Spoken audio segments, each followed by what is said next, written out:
भारत अकेली ऐसी जगह है जहां के देवताओं के लिए नाचना जरूरी है।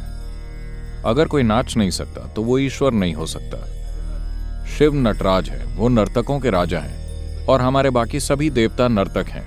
ऐसा इसलिए है क्योंकि सृष्टि की घटना सबसे ज्यादा किसी नृत्य की तरह है।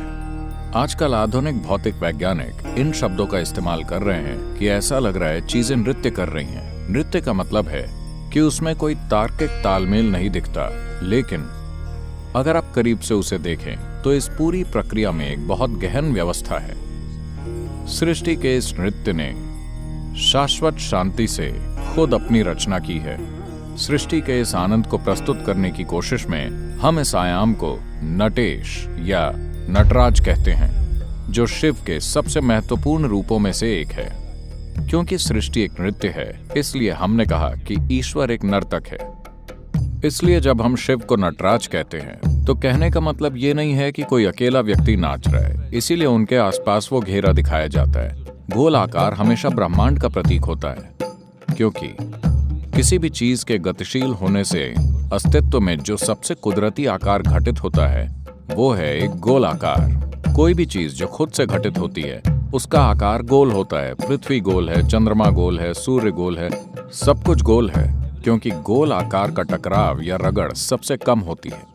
इसीलिए नटराज के चारों ओर बना घेरा ब्रह्मांड का प्रतीक है। वो एक ब्रह्मांडीय नर्तक है। उनका वर्णन हमेशा इसी तरह किया जाता है।